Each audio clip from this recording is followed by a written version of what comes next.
নাহমাদু আনুসাল্লি আলা রাসুলহিল করিম আম্মাবাদ আলহামদুলিল্লাহ। আমার পুরানো পাঠক বা ভিউয়ার্স বা শ্রোতা যারা আছেন তারা ভালো করেই জানেন আমি আলেম নই, জেনারেল লাইনে পড়াশোনা করছি। আমার মাস্টার্স শেষ হয়েছে 2013 সালে। তারও কিছু আগে থেকে আমি অনার্স সেকেন্ড ইয়ার থেকে ইসলাম নিয়ে পড়াশোনা করি এবং হক্কানি ওলামা একরামের সোহবতে থেকেই পড়াশোনা করি। তো সেই সুবাদে বিশেষ করে আমি দাজ্জালি ফিতনা ফাসাদগুলো নিয়ে বেশি আলোচনা করি বা গবেষণা করি। কিন্তু অনেকে আমার কাছে মাসালা জিজ্ঞাসা করেন, আমি তো আলেম না, আমি কেন মাসালা বলবো? ফতোয়া, জায়েজ না জায়েজ, হালাল হারাম, এগুলো অনুগ্রহ করে আমাকে জিজ্ঞাসা করবেন না। যে কোনো একটা রহস্য জিজ্ঞাসা করতে পারেন, যে কোনো একটা সমস্যার সমাধান জিজ্ঞাসা করতে পারেন, কিন্তু ফতোয়া আমাকে কখনো অনুগ্রহ করে জিজ্ঞাসা করবেন না। আর ইদানিং আবার যে একটা সমস্যার সৃষ্টি হচ্ছে, অনেকে আমাকে রাকি মনে করে আমার কাছে রুকিয়া জানতে চাচ্ছেন। আমি তো রাকি না। রাকি তো একটা ভিন্ন জিনিস, অনেক উঁচু পর্যায়ের জিনিস। যারা কুরআনের চিকিৎসক, কুরআন দিয়ে মানুষকে চিকিৎসা করে, যাদের কুরআনের উপরে ভালো দক্ষতা আছে, তারাই এটা করতে পারবে। সবাই তো এটা পারবে না। তবে হ্যাঁ, যতটুকু সেলফ রুকিয়া করা যায় এটা আমার নিজের জন্য আমি নিজে করি, এটা আপনারা সবাই পারেন। যেমন সূরা ইখলাস, ফালাক, নাস প্রত্যেক দিন ফজরের নামাজ এবং মাগরিবের নামাজের পরে 3 বার করে পড়ে হাতে ফু দিয়ে নিজের শরীরে 3 বার বুলিয়ে নেয়, এটা তো কমন রুকিয়া, এটা আপনিও পারেন। তারপরে প্রত্যেক নামাজের পরে আয়াতুল কুরসি পড়া, এছাড়া অন্যান্য যে দোয়াগুলি আছে, মাসনুন দোয়াগুলি, ছোট ছোট কমন দোয়া, এগুলি আপনি আমি সবাই পারি। এগুলি হচ্ছে সেলফ রুকিয়া। আমি যে আপনাদেরকে সেলফ রুকিয়ার কথা বলি, এটাই হচ্ছে সেই সেলফ রুকিয়া যা আপনি পারেন। সূরা ফাতিহা পড়েন, আপনার মাথা ব্যথা, পেট ব্যথা করতেছে, আপনি সূরা ফাতিহা 7 বার পড়ে আপনার মাথায় ফু দেন বা পেটে ফু দেন বা একটা খাবারে বা পানিতে ফু দিয়ে সেটা খান বা সারা ঘরে ছিটিয়ে দেন।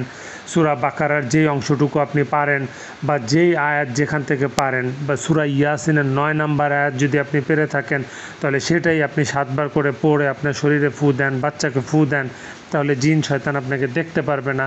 এরকম আপনি যে কয়টা আয়াত পারেন, যে কয়টা দোয়া পারেন, সেগুলি দিয়েই আপনি সেলফ রুকিয়া করেন। আরও সহজ এবং সুন্দর একটা দোয়া আছে, আউযু বিল্লাহি মিনাশ শাইতানির রাজিম, এটা পড়েন যে কোনো অসওয়াসা থেকে বাঁচার জন্য, শয়তানের ফিতনা থেকে বাঁচার জন্য, আপনার নফসের ধোঁকা থেকে বাঁচার জন্য এই আমলগুলি আপনি করতে পারেন।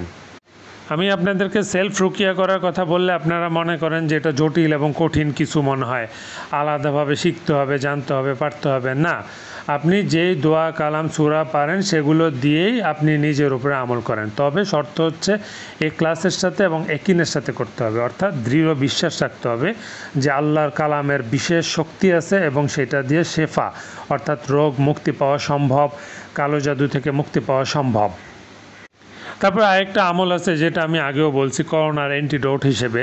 যেমন প্রত্যেক দিন ফজরে, প্রত্যেক দিন না, প্রত্যেক দিন তো করা সম্ভব না, আপনি 7 দিন করেন।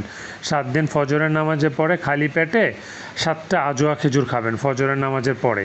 এইভাবে করে 7 দিন খাবেন, তাহলে ইনশাআল্লাহ আপনার শরীর থেকে বিষ, জাদু এগুলি কেটে যাবে। তারপরে জমজমের পানি খান, খেয়ে দোয়া করেন। চাইলে জমজমের পানি দিয়ে গোসলও করতে পারেন। এছাড়া আপনার রুকিয়া ও দোয়া এই নামে কিছু অ্যাপস আছে, এগুলির থেকে আপনি ছোট ছোট দোয়াগুলি শিখতে পারেন, সেখান থেকে সেলফ রুকিয়া করতে পারেন। এরপর রুকিয়ার বিভিন্ন ভালো ভালো কিছু ফেসবুক গ্রুপ আছে, সেখান থেকে আপনি অনেক আমল নিতে পারেন, বা আপনার কোনো সমস্যার সেখানে পোস্ট দিতে পারেন, সেই অ্যাডমিনরা আপনাকে সমাধান দেবে। আবার ভালো কিছু ইউটিউব চ্যানেল আছে, সেখান থেকে কিছু আপনি আমল শিখতে পারেন। তাও যদি আপনি না পারেন, তাহলে যে কোনো একজন দক্ষ বা অভিজ্ঞ মুমিন মুত্তাকি রাখি যোগাযোগ করতে পারেন, রাখি শরণাপন্ন হতে পারেন।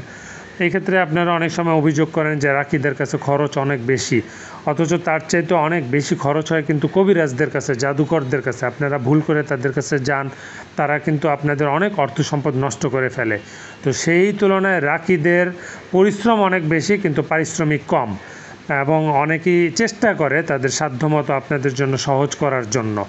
তো ইনশাআল্লাহ একটা সময় আসবে আশা করি, যখন রুকিয়াটা আরও অ্যাভেলেবল হবে, খরচও কমে আসবে। কারণ রাকিদের এখন অনেক কষ্ট হয়, এমন এমন কিছু আমল থাকে যা দীর্ঘ সময় ধরে করতে হয়, কষ্ট করতে হয় তাদেরকে।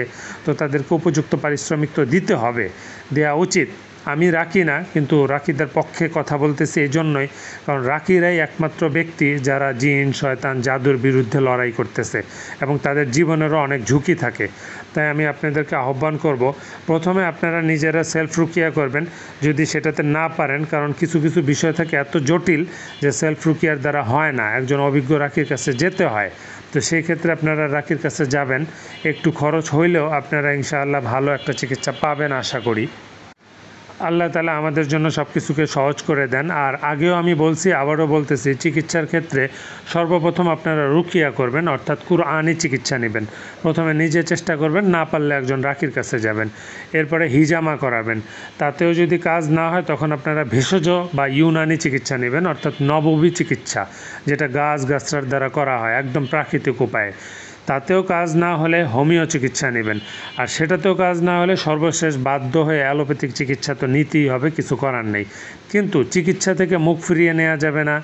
এখানে কোনো গোঁড়ামি করা যাবে না যে না আমি কোনো চিকিৎসা নিব না, আমি যেভাবে হোক সুস্থ হয়ে যাব, এটা করা যাবে না। চিকিৎসা নেওয়া সুন্নত, যে কোনো একটা চিকিৎসা আপনাকে নিতেই হবে। আল্লাহ তাআলা আমাদেরকে সকল প্রকার দাজ্জালি ফিতনা থেকে হেফাজত করুন, আমিন।